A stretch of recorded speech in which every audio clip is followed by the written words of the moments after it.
Muy buenos días y bienvenidos a Sureste Contigo en esta jornada de lunes, comenzando la semana, despidiendo el mes de noviembre y prácticamente entrando en diciembre, aunque según determinados hechos como las diferentes inauguraciones de la iluminación navideña, ya en los 3 municipios es una realidad, pues hemos vivido casi un anticipo de diciembre, incluyendo el Black Friday.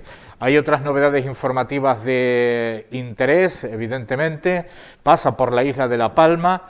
Cuando la cosa empieza a mejorar, algo nos demuestra que no, y casi con la aparición de 2 nuevas bocas en la madrugada de ayer domingo, que tienen más similitud con 2 nuevas erupciones más que con bocas adicionales con el volcán. Están justo detrás de esa imagen que ustedes pueden contemplar en este momento, más tirando hacia el norte-este del cono principal, y los expertos pues ya están hablando de que esas nuevas coladas pueden destruir nuevos terrenos, nuevas edificaciones que no estaban tocadas. Además, fluye de forma efusiva o hawaiana, mientras que el cono principal tiene poca actividad, pero esta la tiene stromboliana, es decir, un poco más explosiva. Así está la situación en La Palma, en este aspecto y en otros muchos a nivel informativo, pues casi hemos reseteado el fin de semana y hemos comenzado de cero de nuevo. La preocupación en la isla de La Palma por este repunte de erupción, aprovechando esa fisura, y casi se puede hablar de erupciones contiguas más que bocas adicionales del propio volcán. Bueno, con esto y otras cuestiones nos atrevemos. Estamos hoy en jornada de lunes, estamos también en tiempo de la tertulia, con lluvia, que ha sido desigual en la isla de Gran Canaria, pero al menos ha llovido, y vamos a saludar a nuestra compañera Sole Álvarez en el municipio de Santa Lucía, quien nos va a dar la última hora informativa de esta localidad Gran Canaria. Sole, muy buenos días. Muy buenos días, Antonio Miguel, muy buenos días a todos y a todas. Estamos, como bien has dicho, comenzando la semana. Se va este mes de noviembre y con él muchos eventos particulares del mes. Pero bueno, atentos porque diciembre ya está a la vuelta de la esquina y también viene cargadito. En informaciones, destacar el cierre de la tercera Bienal de Fotografía Santa Lucía en el Ateneo. El cierre pues tuvo lugar 2 interesantes talleres que tienen que ver con digitalizar y proteger los derechos de todas esas obras, tanto sean fotográficas en las redes sociales y también, en definitiva, todo lo que uno hace, ya sea una fotografía, escribir un libro, un manifiesto, lo que sea, es bueno patentarlo y protegerlo. Y no cuesta tanto realmente, y protegemos aquello que creemos que puede valer y que son ideas y creaciones pues, de cada persona, ¿no? Según su historia. Fue una charla muy interesante, un taller de criptoarte y otro también dirigido a los amantes de la fotografía y fotógrafos y fotógrafas en general, que se trata pues de manejarse en las distintas redes sociales para poder publicar sus trabajos. También tuvimos el concierto de Vejeque el pasado viernes. Hoy lo pondremos en el informativo, un pequeño extracto y también la presentación de su videoclip. Hablaremos también de una rueda de prensa que se está celebrando ahora mismo, que trata de un concierto de timple que va a tener lugar este sábado en el Teatro Víctor Jara y que viene a ser a beneficio de las personas, de los damnificados en la isla de La Palma. Es un concierto muy especial y bueno, que ya les informaremos de los detalles de esta rueda de prensa, cómo va a ser el concierto y cómo pueden acceder a él. También hablaremos de otra rueda de prensa, pero eso será mañana, de varios colectivos que ya están abriendo sus puertas y preparando para recoger alimentos, juguetes, alimentos no perecederos, por supuesto, enseres, que también irán destinados pues, a las familias más necesitadas y no sé si también a La Palma, ese detalle lo desconozco todavía. También destacaremos, como bien has dicho, que ya se ha encendido prácticamente el alumbrado navideño en todos los lugares. Este sábado fue en la zona alta de Santa Lucía. Hablaremos de ello.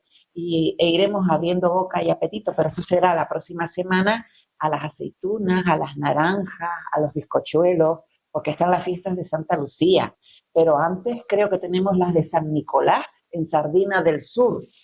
Y destacaremos también, tenía algo muy interesante, Antonio Miguel, a ver si no se me va el baifo, porque es verdad que es lunes y son muchas cosas en la cabeza.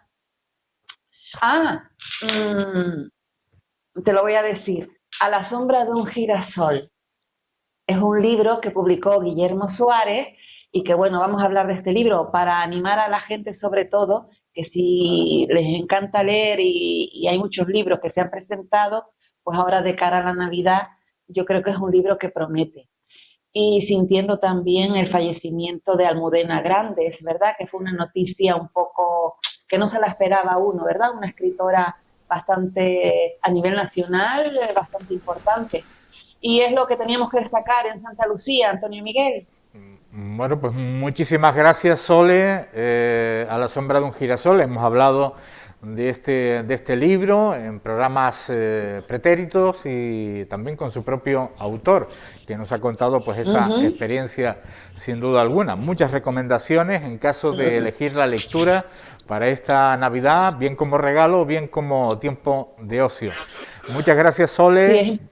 Buen día y hasta mañana. Igualmente, será hasta mañana. Gracias.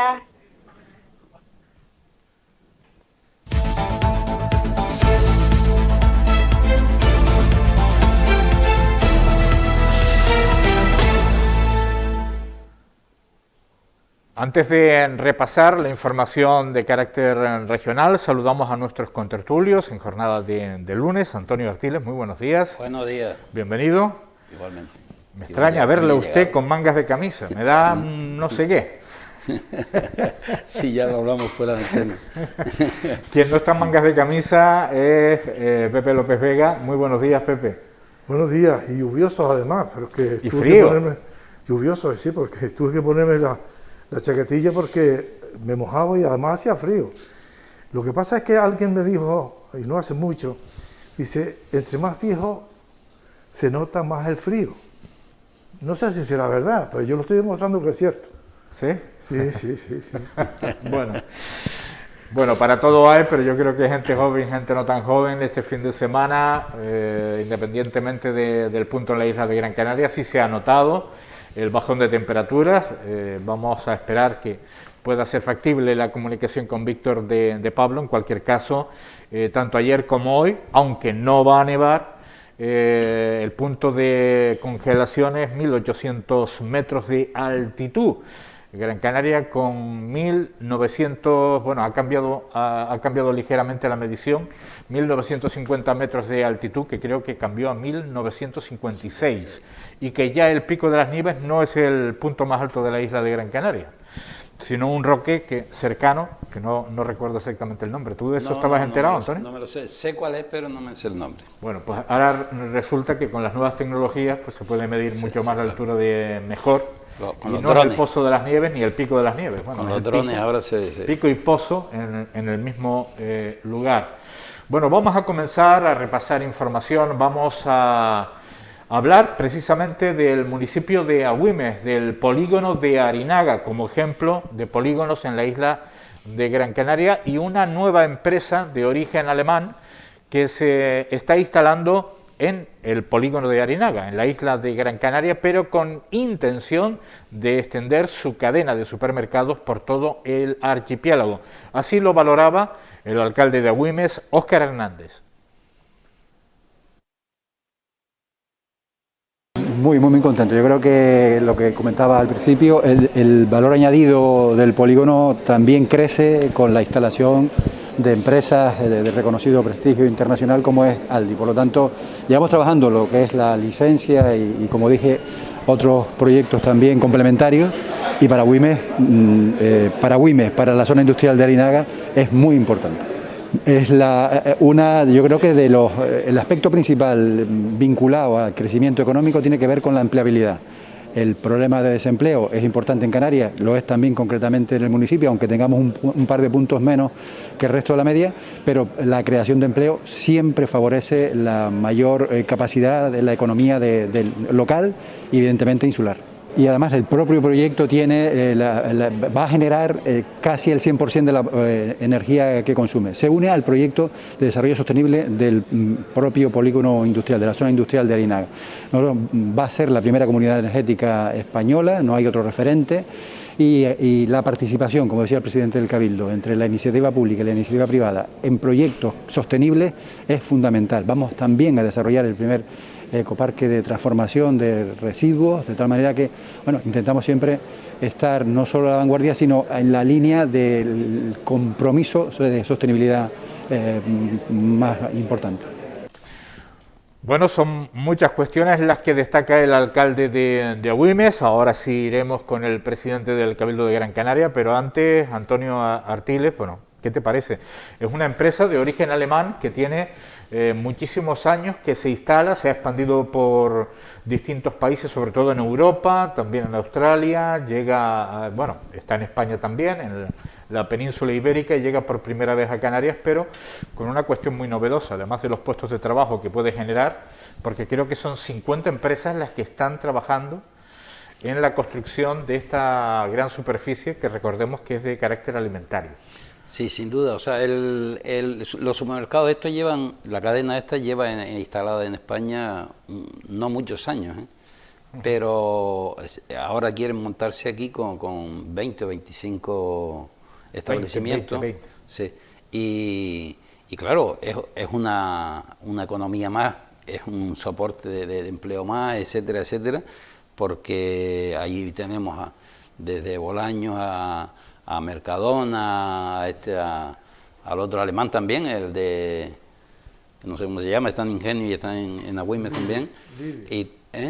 Líder, exactamente. Y todas esas cadenas, sin duda alguna, cuando entramos vemos la cantidad de gente que tiene trabajando, pero detrás hay el doble de personas.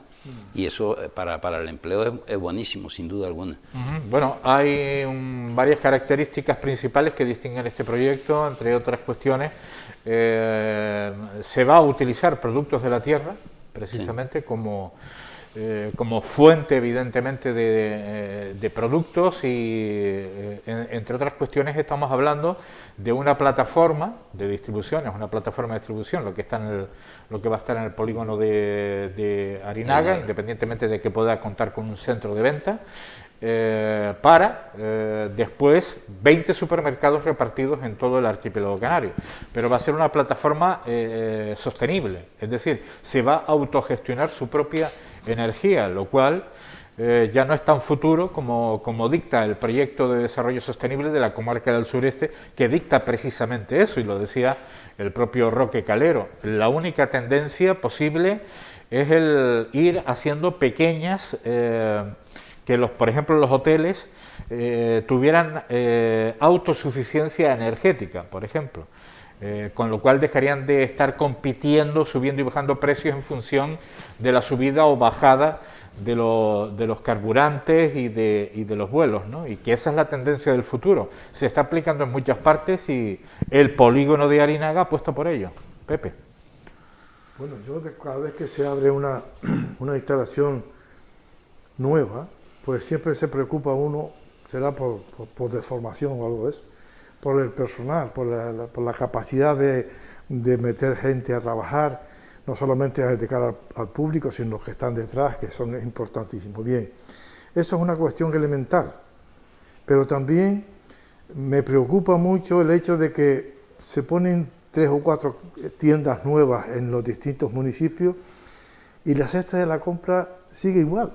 Ajá. Ese es el problema, porque claro, cuando tú vas a comprar a un sitio, vas a ver si te ahorras lo que puedes. Ajá. Y si resulta que dentro de tu propio pueblo compras al mismo precio que yendo a Arinaga, pues ¿para qué vas a Arinaga si te va a salir más caro? Bueno, recordamos que es una cadena de supermercados de descuento. Precisamente el nombre lo indica.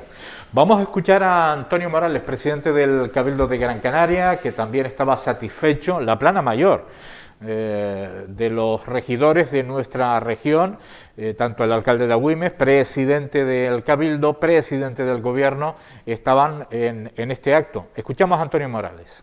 Un acto como el de hoy, en los momentos de incertidumbre económica y también sanitaria en el que estamos viviendo, transmite un mensaje de esperanza a la ciudadanía de que se siguen haciendo inversiones y apostando por el futuro en nuestra tierra. Estamos en ese momento en el que la pandemia ha generado también una profunda crisis social y económica, presentando un proyecto de expansión para las islas que ha decidido asentarse aquí en Gran Canaria, en el polígono industrial de Arinaga, crear empleo directo en la construcción, pero también en ese proceso de expansión por toda Canarias, ¿no? Y además con la voluntad, como ha expresado el CEO de Aldi, de apostar también por el consumo del producto local, algo que es muy importante en estos momentos para garantizar que el sector primario y ganadero, viviendo en estos momentos una situación de crisis también por la ausencia de suministro y el encarecimiento de los productos de insumo, todo esto sin duda anima y genera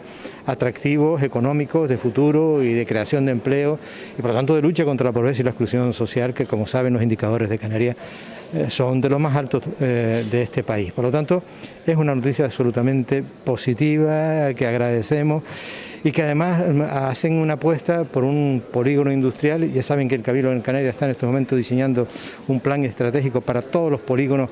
Ha hecho una inversión de 16 millones, va a añadir 15 millones más para los próximos años. Está contemplado, por supuesto, este polígono industrial de Arinaga, donde se han hecho ya inversiones importantes de la mano del ayuntamiento, de la mano de todas las instituciones. Vamos también a poner en marcha la primera comunidad energética. La primera comunidad energética autosuficiente, que es lo que estábamos comentando. Solamente una cadena de supermercados ha apostado claramente, con acuerdos, por el producto local, lo cual no quiere decir que otras puedan vender algo, pero en menor medida. Spar básicamente ha sido la cadena que ha apostado por el producto local, y de llevarse a cabo este proyecto puede ser un respiro importante para un sector agrícola y ganadero que dependía también del turismo y ante la bajada turística pues han perdido un nicho de mercado importante y nos han contado aquí.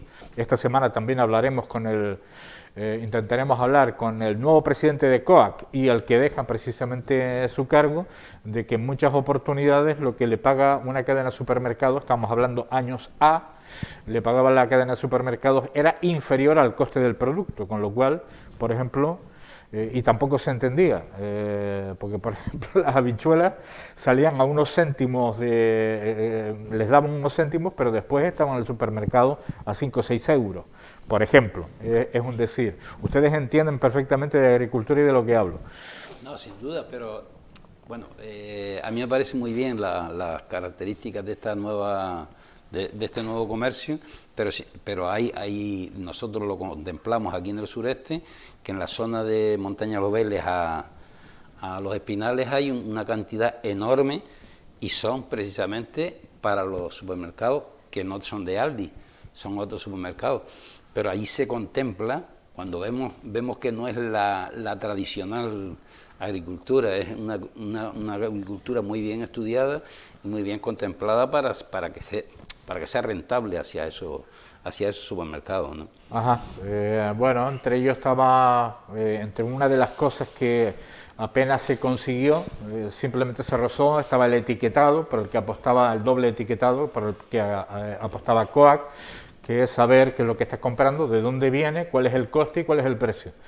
Eso es mucho más complicado. Sí, más complicado y digo la verdad. Yo fuera de aquí, en la península, he visto etiquetado canario que debajo se contempla el etiquetado marroquí. O sea, quiere decir que tiene un doble etiquetado. O sea, que eso hay que tener mucho cuidado. No me refería a ese doble etiquetado. Sí. Ese gato por liebre sí está sucediendo también en muchos sectores, está sucediendo, pero no, ese es otro problema muy gordo. Ese es otro problema, completamente diferente. Pepe. Mira, muchas veces claro, parece que siempre decimos lo mismo, pero es que tenemos en la cabeza el mismo sentimiento, ¿no? Cuando tú vas por ese campo de nuestras islas, resulta que ves en la época de coger papas, ves gente que se afana, toda la familia, que ya han podido comprar un pequeño tractor para sacar la papa, para poder aliviar un poco el sacrificio del trabajo, y los ponen los sacos en la orilla. Y luego después intentas tener alguna conversación con alguien que sabe más de eso que nosotros, y resulta que nos dicen, pero así, pero sin pelos en la lengua, dice, mira, ahora cuando venga el del camión que va a venir ahora, ese gana más en recoger las papas de aquí, que tenemos que nosotros cargárselas en el camión y ponerlas en el mercado, gana él más que nosotros con toda la cosecha. ¿Eso qué quiere decir?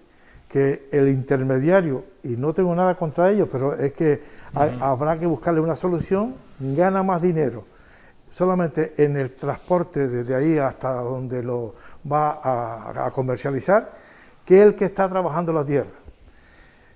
Me dicen muchas veces que las cooperativas, claro, y eso es una solución. Usted pone su producto en la cooperativa y la cooperativa se encarga de vendérselo al mejor precio posible.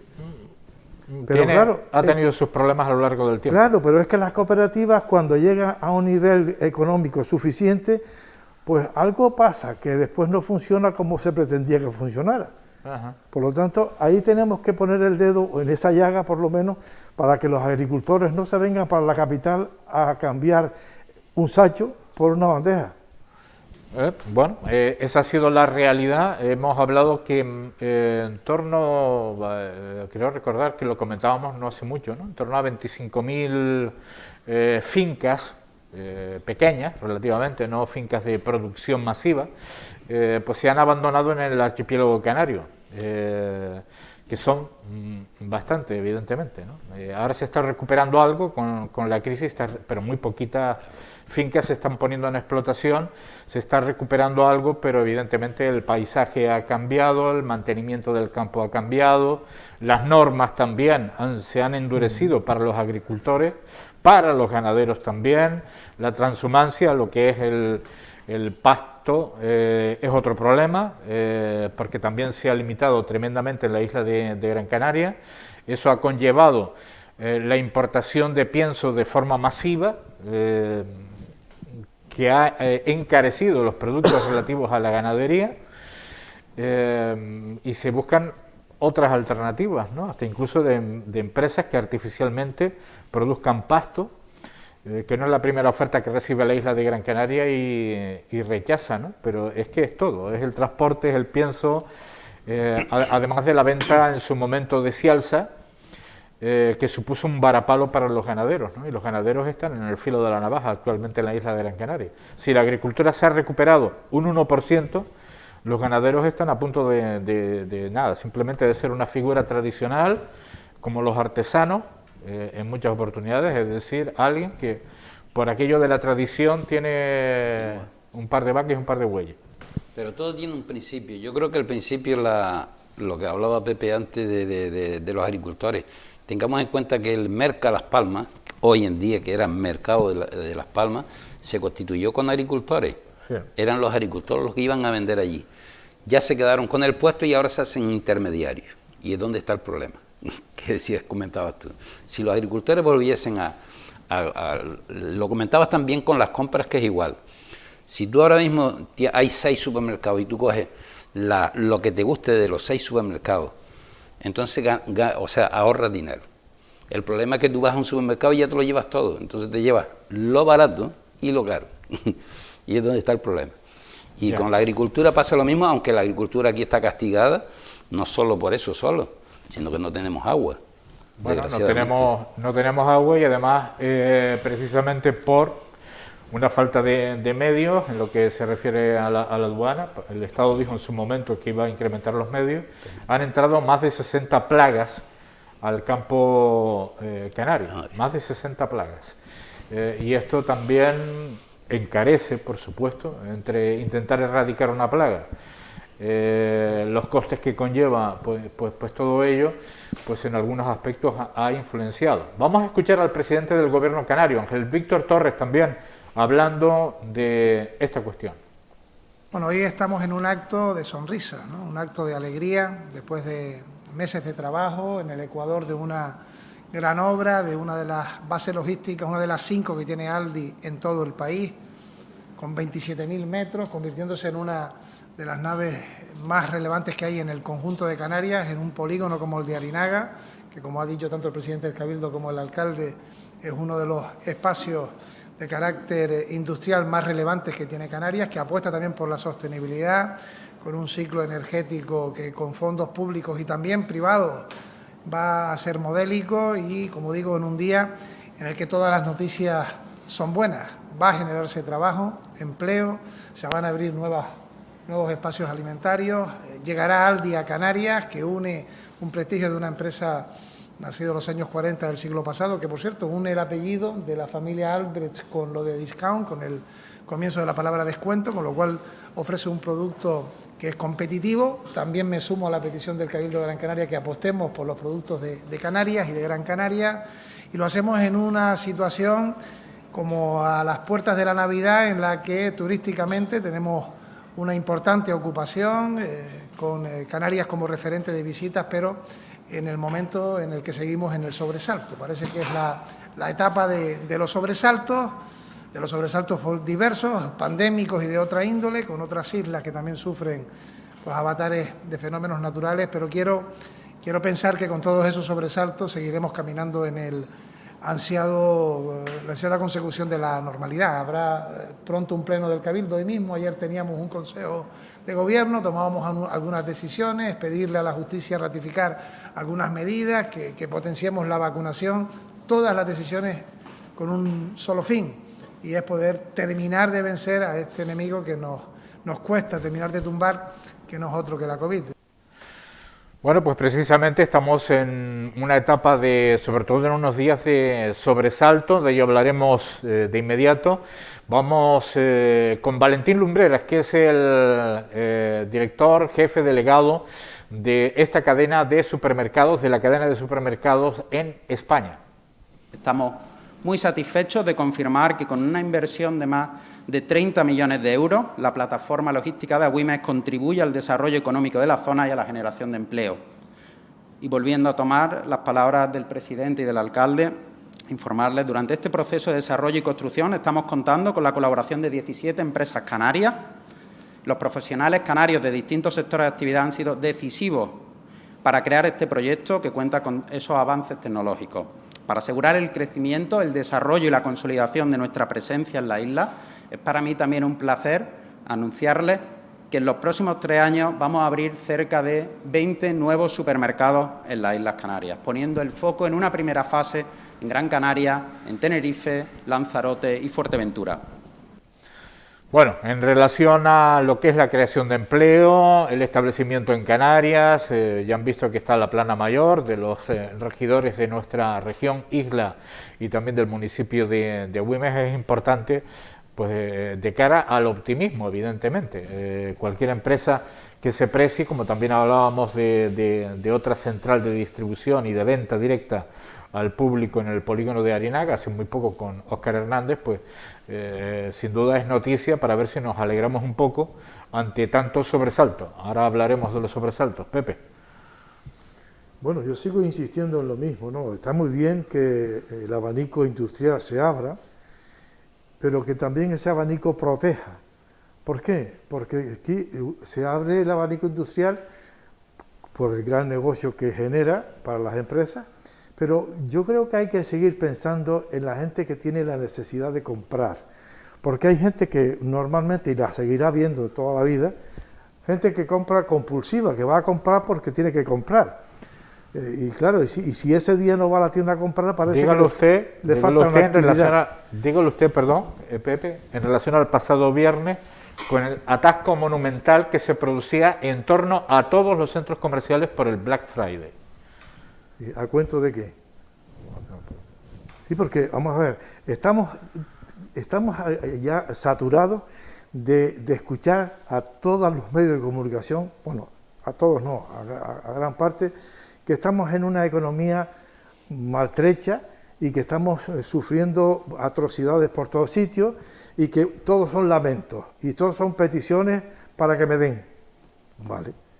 Pero después cuando tú ves esas esa parte de la sociedad, la ves en televisión, en esas calles industriales de Las Palmas o donde sea, que se tropiezan unos a otros por entrar el primero al centro comercial, y yo digo, esto aquí o están dando algo de gratis o algo está pasando, porque si la gente se queja que no tiene dinero y después se ve que va a tropezar para entrar en el centro comercial, yo no lo entiendo. Bueno, pues a las 2, 3 de la tarde del pasado viernes, salir de Ingenio en dirección a la capital era prácticamente imposible, con una cola tremenda.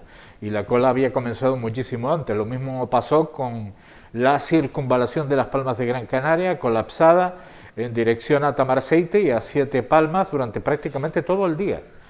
Esto en una, además, situación de emergencia sanitaria. Y no sé, el otro día pues salía un reportaje en prensa que decía que hay cierta prisa por hacer las compras ahora y no después. Ahora, el motivo no lo sé. Sí, pero durará hasta enero. Y lo digo porque nosotros no nos criamos diferente en nuestra época, pero hoy en día oyes conversaciones que tú dices, esto no es normal. Hay personas que compran ahora para pagar durante todo el año que viene. Y entonces tú dices, bueno, ¿y esto qué es? Si después resulta que lo que han comprado lo ves tú a los 4 o 5 días de Reyes votados. Entonces no tiene, o sea, yo no le veo el fin educativo que hablaba Pepe, que o sea, te llegan, hacen masa, sabiendo la situación que estamos viviendo, encima se meten en esas masas, incertidumbre, a gastarse el dinero sin razonamiento. O sea, cuando tú dices, bueno, yo tengo esto y esto y esto que comprar, te da igual comprarlo hoy que pasado mañana. No, tiene que ser el viernes porque es cuando se abre la ESO y a ver quién llega primero para llevarse, no sé si el mejor, a lo mejor es el peor que está en el mercado. Bueno, siempre hemos recomendado la compra consciente, la compra de necesidad o con un fin determinado que en fin, en relación a los pequeños, también se ha dicho muchas veces que esto se ha vuelto en contra cuando desde pequeñitos los niños, siempre por supuesto entendemos a los padres que era lo mejor para los pequeños, ¿no? Pero en muchas oportunidades hay un fenómeno que se llama síndrome del emperador, que es precisamente aquel pequeño que crece con todo lo que se le antoja y lo que quiere, y después se convierte o sufre el síndrome del emperador, que de alguna manera pues no conoce lo que significa sacrificarse para conseguir algo, lo cual es mucho peor porque tendremos no en todos los casos, pero tendremos un adolescente un poco más complicado y tal vez un adulto un poco más complicado en ese sentido, ¿no? El sentido del esfuerzo hay que mantenerlo. Desde luego que sí. Pero además, des en cuenta que hay por ahí dando vueltas un medio chiste y es una realidad. Lo que pasa es que es en humor. Un señor que ahora en el Friday se va a un sitio y vio que había cortacésped a un precio irrisorio, un precio demasiado bajo, ¿no? Y compró 2 y lo llevó para casa contento y resulta cuando llegó a casa se lo enseñó loco a la señora y le dice, pero ¿para qué quieres eso? Si tú vives en un segundo piso y no tienes nada más que la maceta que está plantada afuera, pero como estaba tan barato, claro, esa es la reacción, como estaba tan barato lo compré. O sea que yo creo que la cultura que nosotros teníamos cuando éramos muy pequeñitos, la cultura de saber comprar y poder comprar lo que se puede y hace falta, eso se ha perdido. Y que te duraba una eternidad, claro, también. Se ha perdido esa costumbre. Más bien una costumbre, era una necesidad. Pero nuestros padres nos enseñaron a que cuando había que comprar algo era porque necesitábamos ese algo, no porque lo comprábamos para arrimarlo allí. Hoy resulta que, y me parece bien que todo el mundo viva, pero el saber comprar ella es casi una virtud. ¿Por qué? Porque hay personas que tienen en la casa cosas que van arrimando, pero a veces no la abren ni el paquete. Y cuando toca limpieza, esas cosas sin abrir el paquete lo botan porque ya no sirve. Las compraron porque como estaba barato, se compraron cosas que a veces molestan en las casas. Ajá. Y que no sirven para nada, pero han estado botando el dinero en cosas superfluas y que no sirven. Bueno, la compra compulsiva también es un trastorno que a veces se asocia con la ansiedad e incluso con la depresión. Simplemente por dar el dato, ¿sí? Hay personas Hay No depresivos, todas. hay depresivos que no Algunas tienen comprarán dinero. porque les gusta comprar y otras compran en un momento determinado en la búsqueda de un alivio que no van a encontrar precisamente comprando. Claro, Es claro. como una especie de trampa, ¿no? Sí, yo creo que se ha perdido en una época para acá, se ha perdido la cultura del esfuerzo. Entonces, yo siempre he dicho que a los niños hay que decirles lo que, bueno, antes hablábamos, decíamos, ¿tú sabes cuánto vale un duro? Un duro tiene 5 pesetas y 50 perras.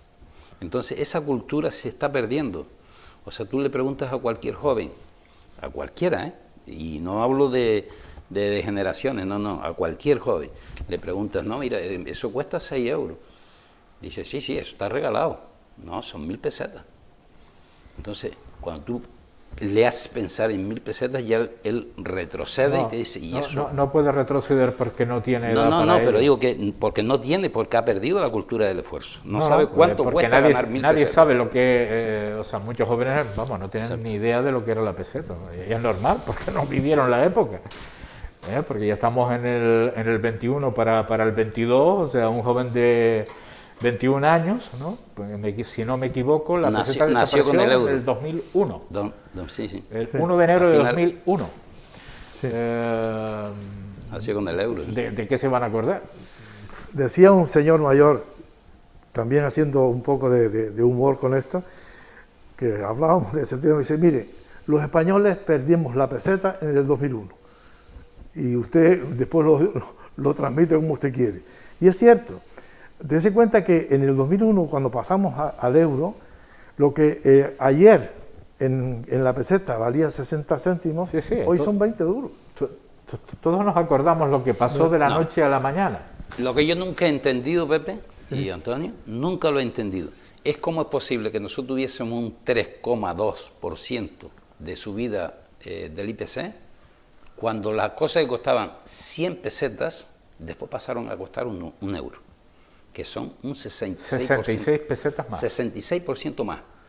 Yo cuando me dijeron 3,6 o 3,7 fue el año 21, yo me quedé loco, digo, aquí hay algo que no, a mí en mi cabeza no me cuaja.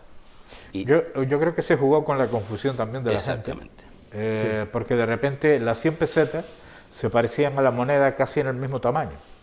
Se parecía al euro y de repente pues tú te ibas a tomar un cortado y te cobraban 100 pesetas, una monedita, ¿no? La monedita. Y el euro era más o menos similar, con 2 tonalidades, pero era similar, y al día siguiente te ibas a tomar el mismo cortado, el 2 de enero te ibas a tomar el mismo cortado, un euro. Mira, yo recuerdo bien cuando Y hubo que hacer una gran campaña, Claro, de información, de decirle a la gente, oiga, que un billete de 50 euros no es un billete de 5.000 pesetas, que un euro no son 100 pesetas, la moneda antigua. claro. Pero bueno, yo creo que hubo mucha gente que se aprovechó de eso y curiosamente funcionó. Sí, porque date cuenta que en esa época, en la transición de la peseta al euro, hubo allí unos meses que se estuvo negociando, o por lo menos actualizando, el convenio colectivo de la construcción, donde yo tuve que participar de alguna forma. Sí. Y sacando las cuentas nosotros en la mesa de negociación, nos dábamos cuenta de que todo lo que queríamos lograr de subida en la empresa no alcanzaba el nivel de vida que estábamos intentando llegar. ¿Por qué? Porque si estábamos ganando en aquella época 1.200, 1.000, 3.000 o 4.000 pesetas, eso elevado a la nueva carestía de la vida no alcanzaba a complementar la cesta de la La compra subida que del teníamos IPC, que hacer. es Porque lo que estaba los diciendo convenios Antonio. colectivos siempre se ajustan dependiendo de la carestía del IPC, de la carestía de la vida, ¿no? Pero es que la carestía de la vida iba a dar un salto que no podíamos contemplarlo nosotros desde ese plano. Pero es que tampoco se controló. Claro que no. Ejecutivamente por ley tampoco se controló. Negociamos el convenio y nos quedamos más pobres que al principio. Pues eso es un ejemplo, no hubo control en aquello. Que no, sé pero si- había que estar en Europa. No sé si Era por más- despiste o deliberadamente, pero fue una de las mayores subidas que yo recuerdo del IPC en la historia. Yo así desde de mi simple. punto de vista, yo creo que fue deliberadamente porque no era razonable el nivel del IPC con la subida que había sufrido el país. Tío cobraba, estamos hablando de un tío que cobraba 3.000 pesetas, son 18 euros. Tú lo puedes pasar a 20, pero que después resulta que lo que comprabas con 18 euros te cuesta 25. Claro. ¿Se acuerdan que la semana pasada hablábamos de Europa? Sí. Y hablábamos de las distintas velocidades, hablábamos de las distintas rentas, de cómo tenía que subir el Producto Interior Bruto de España para adecuarse, para igualarse a los países. Bueno, era una quimera, ¿no? Una utopía. Entrábamos en la Unión Europea con un país como Alemania, con unos sueldos que no tienen absolutamente nada que ver, España a la cola de sueldo de toda la Unión Europea y Canarias a la cola de España. El poder adquisitivo de un canario frente a un europeo de Europa Central, de Europa, países nórdicos, etcétera, no tenía absolutamente nada que ver. Entonces se produjo un fenómeno, porque en aquella época se hablaba, tú lo recordarás como sindicalista, se hablaba mucho de que iba a venir el extranjero a quitarnos el puesto de trabajo. El extranjero me refiero al alemán, pues no fue eso. Lo que vino fue una oleada de compras de terrenos, inmuebles por parte de centroeuropeos, que si ya despuntaba algo, ya con esto definitivamente, claro, porque no es lo mismo que a igual trabajo en Canarias, un canario cobre 1.000 euros, con suerte, aquí, y al mismo trabajo, un alemán en Alemania cobre 3.000, claro. No es lo mismo. Después, por otra parte, la vivienda, tenemos la vivienda más cara de toda Europa, junto con Madrid y Barcelona, y es Canarias. Otro punto de estadística, la vivienda más cara, pero es que la vivienda más cara y el alquiler más caro. En Alemania no tienen ese tipo, o sea, en Centro Europa se dedican más a alquilar y en el Reino Unido también, porque resulta mucho más rentable que comprar una casa. Y además ellos lo dicen, mira, estamos 3, 4 años, 5 años aquí y después nos mudamos a donde queramos, a otro lado. Porque el alquiler es accesible. Sí, claro. Si va a modificar la ley hipotecaria, si van a modificar muchas cosas, pero es que pagar una hipoteca y pagar un alquiler es lo mismo. Aquí. De todas formas, con un poder adquisitivo muchísimo menor. Claro. Pero los sistemas son diferentes. Cuando nosotros vamos al extranjero y vemos los sistemas, tú dices, bueno, ¿y esto cabe en la cabeza que ocurra en España? No. Pero tú compras algo por eso en España. Te digo, esa es la desventaja, tendrá muchas ventajas estar en la Unión Europea, pero en lo que se refiere a la cesta de la compra, en lo que se refiere a muchos aspectos, ha sido una desventaja, porque ha entrado el canario especialmente, el español y el canario, pero sobre todo el canario en desventaja en la Unión Europea, porque no se ha igualado el nivel de vida, sencillamente. Sí. Ni los sistemas. Mira, tú llegas a un supermercado en Alemania, en un supermercado, en Alemania, los alemanes no tienen como nosotros en cada esquina un recogedor de vidrio. ¿Y sabes por qué? Tienen uno, a lo mejor aquí y otro en el sequero. Pero en Alemania los supermercados tienen un recogedor de botellas. Y usted llega y mete las botellas y le pagan las botellas. Y la de plástico también. ¿Entiendes? En y el único plástico país también, donde no se hace eso es en España. Entonces eso te lo descuentan de la compra. Ojo, te lo descuentan de la compra. Pero encima, si tú, por ejemplo, compras aquí, como lo viene un extranjero y compra aquí, cuando va a salir por el aeropuerto, le dan un ticket que en su país recoge lo que ha pagado aquí de IHIC. Eso no ocurre aquí. No, por Dios. ¿Entiendes? Y sin embargo, en Alemania, hablo de Alemania porque, son sitios conocidos, en Suiza pasa lo mismo, etcétera, Sí, bueno, etcétera. vamos a ver, pasó un fenómeno que precisamente hablábamos en la etapa democrática especialmente, o a partir de los años 90, 80, 90, que fue cuando empezaron a abandonarse masivamente, pero por otro motivo. Pues todas esas fincas, ¿no? Todos esos terrenos en explotación, pues por supuesto teníamos una cuestión curiosa, ¿no? Que es que de Centro Europa venían precisamente ya los mayores de Centro Europa y especialmente de Alemania, venían y compraban. Y compraban aquí de una forma tremendamente fácil porque para ellos los precios eran casi ridículos, ¿no? De lo que es un terreno, de lo que es una vivienda, etcétera, etcétera. Pasó lo mismo en menor medida con los británicos, que después se suscitó recientemente el problema del Brexit. ¿Y ahora qué sucede? Porque en teoría, con una salida de la Unión Europea, no habría libre circulación de británicos y europeos, ¿no? Es lo que ha pasado, ¿no? Es básicamente lo que ha pasado. Vamos a ver, cambiando un poco de la conversación que teníamos al principio, date cuenta que muchas veces nos tiramos las manos a la cabeza cuando alguien o alguna emisora o algún periódico, lo que sea, dan la noticia de que en África y en los países estos de tercer mundo, que no sé por qué le llaman tercer mundo, si nosotros aquí no avanzamos, allí ellos tampoco. Resulta que las grandes empresas, las multinacionales, se van allí porque los precios de los costes salariales son muy ridículos. ¿Por qué creen ustedes que vienen a las Islas Canarias grandes empresas de fuera a montar sus establecimientos? Para luego después de aquí transportarlos a otros sitios. Sencillamente porque los sueldos son infinitamente más bajos que en otros sitios. Entonces, la diferencia entre ellos y nosotros no es mucho. No es mucha, o sea que se han beneficiado de la clase obrera canaria, de lo poco que cobran, ¿me entiendes?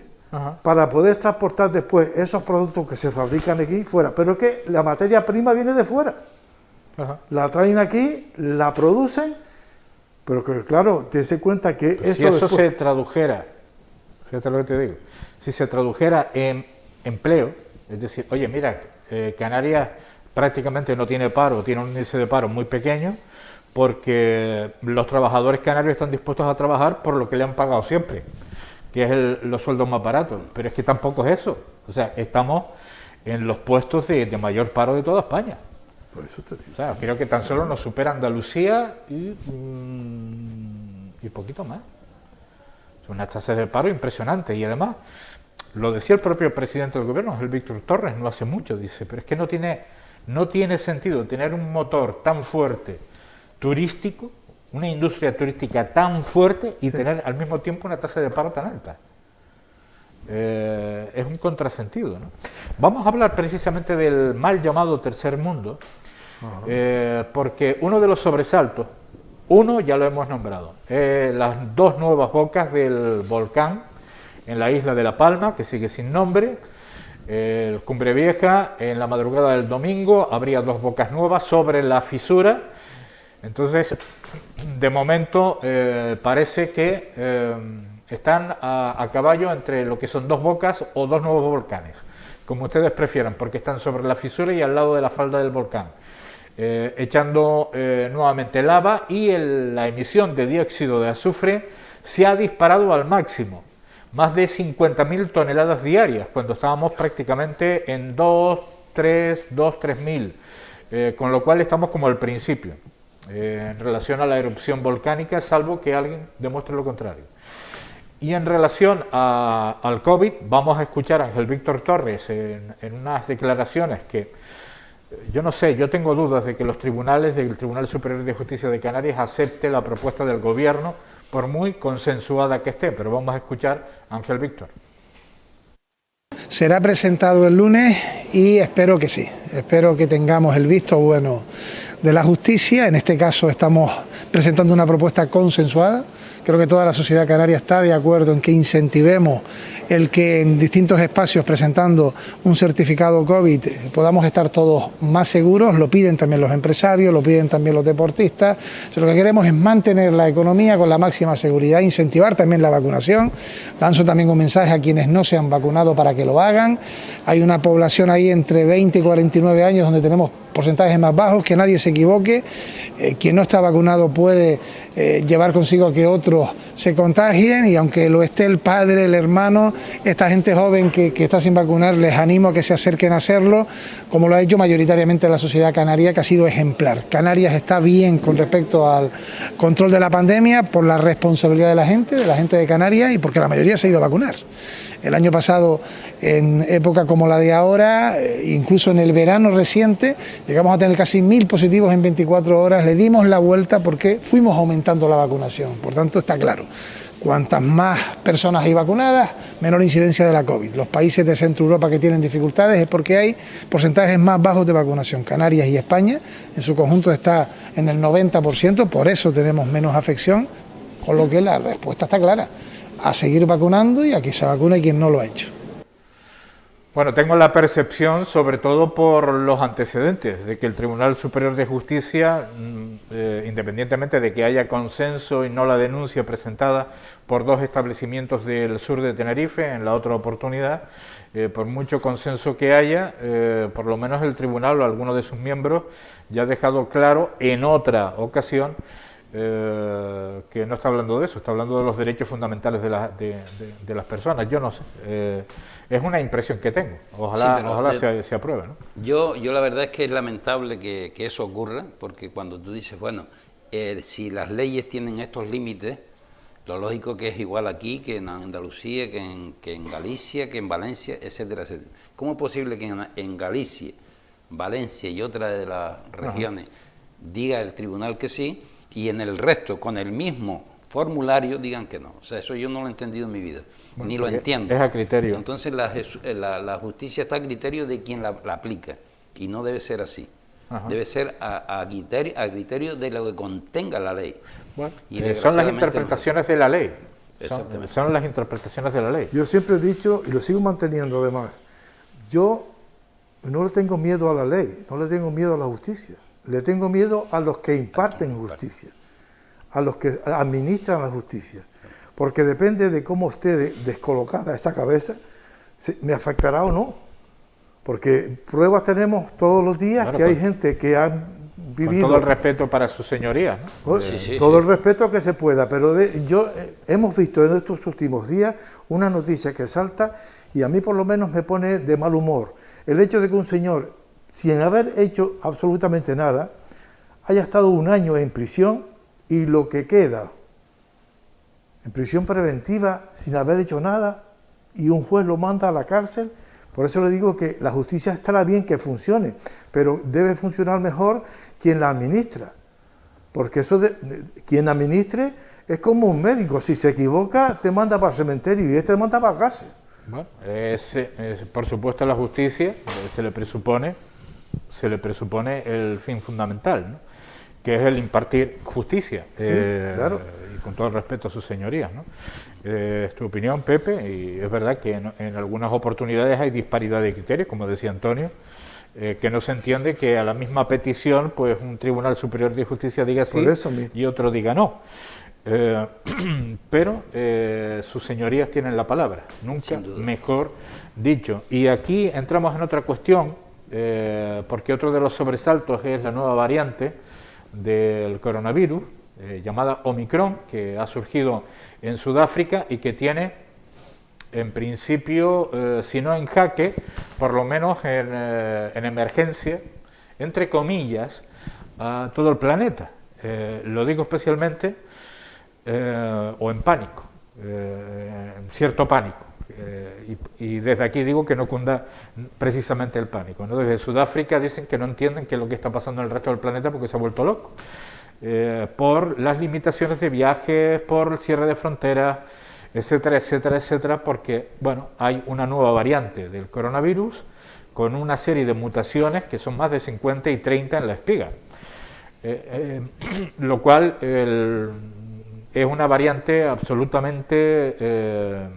es un paso muy grande en cuanto a la evolución del virus y se teme que, todavía se está estudiando, pero se teme que pueda ser 5 veces más contagiosa que la cepa inicial y los efectos se están estudiando precisamente en estos momentos, pero se ha extendido como la pólvora y aquí hay unos cuantos sinsentidos, ¿no? Por un lado, el cierre de fronteras diferido, es decir, hay países que ya han decretado el cierre el cierre de fronteras a los vuelos procedentes del sur de África o con escala próxima, el cierre aéreo más bien, a estos países, ¿no? Pero lo hacen de forma diferida, de tal manera que ya ha habido vuelos que han llegado y que ya se han detectado casos pues en gran parte de los países de Europa. Es un sinsentido que diga, bueno, yo cierro los vuelos a partir del martes, pero ¿y los vuelos que han llegado ya? Y los que están llegando ahora, con lo cual es un sinsentido, y es un sinsentido, tiene razón la especialista de Sudáfrica, que precisamente opinaba de que es contraproducente el cierre, porque no se va a conseguir absolutamente nada, ¿no? Nueva York ha decretado el estado de emergencia por esta variante llamada Omicron y ya se están detectando en todos los países. O sea, llegamos mal y tarde. Y después una cuestión, que es sobre lo que quiero que realmente opinen, que es el tercer mundo. Porque es inmoral, además es, no sé si la prepotencia del primer mundo, pero la vacunación ha sido absolutamente desigual en todo el planeta. Para acabar con una pandemia, la vacunación tiene que ser igualitaria en el primer mundo, segundo mundo y tercer mundo. Porque en aquellos países, los africanos especialmente, solamente tienen un 17% de la población vacunada. Si el virus penetra en una persona que no está vacunada y que tiene algún tipo de problema de inmunoprotección, el virus, la infección puede durar muchísimo y ahí es donde muta. Y ahí es donde muta. O sea, lo que hay que hacer, evidentemente, es ser solidario por moralidad y por autoprotección. Es como si fuéramos en un barco y nos mandan un torpedo, pero a mí no me preocupa porque voy 3 camarotes más atrás y lo va a recibir 3 camarotes más adelante. No se me ocurre otro ejemplo para ponerlo, pero el torpedo va al barco, no va al camarote, sí. ¿No? Entonces estamos haciendo una dejación terrible de lo que es el tercer mundo y la vacunación y el apoyo. Ha habido países, muchísimos países, que han tenido vacunas y han caducado. Sí, claro. Entonces ya roza la vergüenza, ¿no? Además de que desde un principio se dijo, tienen que vacunarse todos los países por igual y las poblaciones por igual para conseguir inmunidad de grupo a nivel global, si no, no acabamos con la pandemia. Mira, si las vacunas llegaran a los mismos sitios que llega la munición que fabrican estos países, esto sería otra cosa. Pero dense en cuenta que los que fabrican armamento, munición y ese tipo de cosas, eso sí llega a los sitios donde tiene que llegar en tiempo y forma. Las vacunas a veces se vencen en el camino y no llegan. Y si llegan, se vacunan primero aquellos señores que están cerca del poder y los demás, eso no existen para nadie. Dense en cuenta que ayer mismo estuve leyendo un libro del cauce del Nilo, es actualizado casi, donde la mayor parte de la gente malvive en todo sitio. Malvive en todo sitio. Bueno. Los que viven bien son los que viven en los núcleos donde están las autoridades, y los que son los que viven bien. Estamos en el cierre. Sí, sí. Simplemente yo comento lo de la variante Omicron, igual que hay muchísimas variantes de la Delta, hay muchísimas variantes de todo tipo, está en estudio en estos momentos, entonces, pero se ha desatado un pánico que yo creo que me da la impresión de que ese pánico es producto de la relajación, de decir, bueno, ya vamos bien, ya vamos terminando, vamos tal, y de repente aparece, me da la impresión, una cuestión psicológica, como bien decía la experta de Sudáfrica. Así que, por lo tanto, lo que hay que hacer, están subiendo los casos en Canarias, sí, sí. No por Omicron, de momento, pero están subiendo los casos en Canarias. Hay que seguir siendo conscientes de que estamos en pandemia y, sobre todo, que de esta no vamos a salir, en el buen sentido de la palabra, no en el pesimista de los más pesimistas, no vamos a salir si no somos solidarios a nivel global con los países del tercer mundo. No les quepa la menor duda. Antonio, rápidamente, sí, sí. 30 segundos. Yo decía que la vacunación al principio no podía ser igual porque no había, pero ahora que hay debe ser igual. Pero digo otra cosa, si el virus entrase por el dinero, seguro que estaban vacunados, o sea, los pobres estarían vacunados antes que los ricos. Ya. Seguro. Entonces, me gustaría que tuviese ese foco para que eso que se están llevando, el dinero de esos países que no están vacunados, que se les caiga un poquito del bolsillo, que le hace falta a los trabajadores de ellos, ajá, porque son chiquillos de 8, 10, de 12 años, los que tienen metidos en minas y en desastres. Bueno, pues sencillamente hay que ser conscientes de que tiene que ser una salida a esta situación de carácter global, tiene que ser una respuesta global ante un problema global.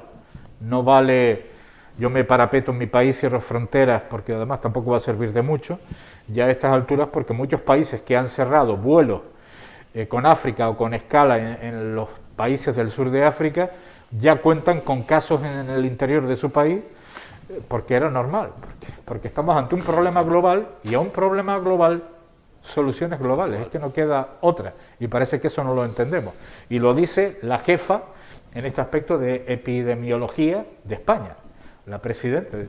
Es que lo veníamos haciendo mal ya. Antonio, Pepe, muchísimas gracias por haber estado con nosotros, muy buena semana, esperemos que la próxima contemos cosas mejores, o por lo menos que no hayan tantos sobresaltos, vamos a llamarlos sobresaltos más bien, tanto el volcán como esta variante. Nosotros nos quedamos con tertulia y arte.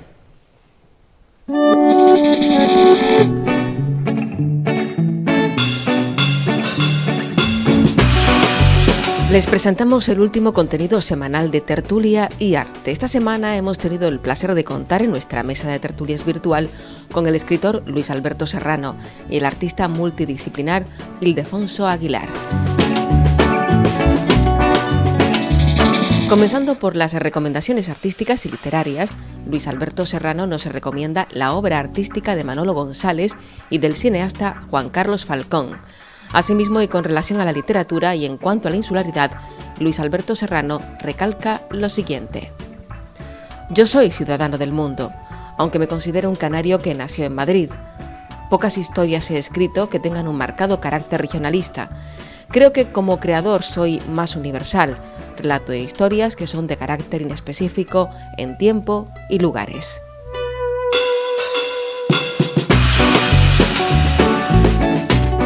Ildefonso Aguilar nos sugiere dos libros vinculados con Lanzarote, Cueva de los Verdes, del escritor Agustín de la Hoz, y Lancelot, 28 grados menos 7 grados, de Agustín Espinosa.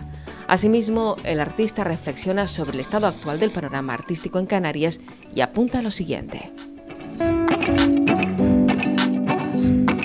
En Canarias hay mucho talento y creatividad, pero sería deseable facilitar una mayor interrelación entre las islas y también con otras latitudes. Sería muy positivo y necesario conocer y contrastar nuestro trabajo con el que se hace en otros lugares. La insularidad es un hecho que lo condiciona en ambos sentidos, positivo y negativo, y creo que se debe realizar el mayor esfuerzo posible para situar la creación y el arte que se produce en Canarias en otras latitudes. Sería muy enriquecedor.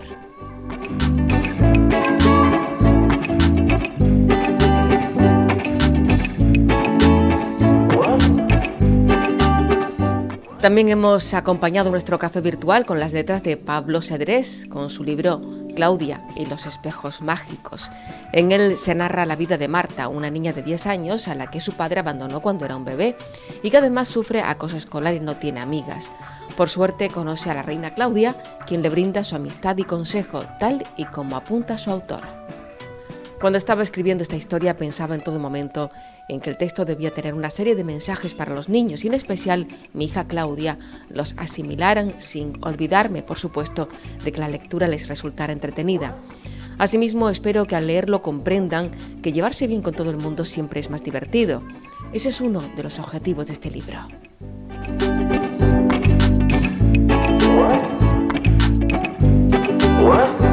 Finalmente, en nuestra sala de exposiciones online, la artista Noemí Arrocha Reyes nos presenta Deflexión, Reflexión, Complementarios, una exposición que refleja su camino en la escultura en la actualidad, pero sin perder el lenguaje que la caracteriza desde que empezó a centrar su trabajo personal.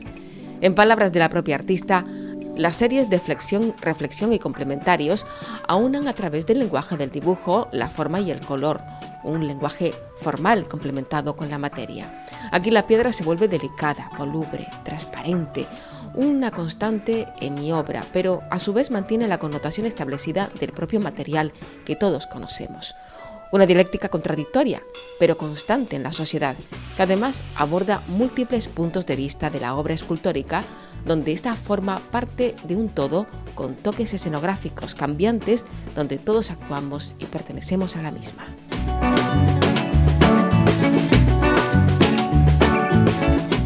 Si quieres descubrir algún detalle de nuestras tertulias, lecturas o exposiciones, visita en www.tertuliayarte.es. No te quedes sin conocer el arte y las letras que se cultivan en Canarias.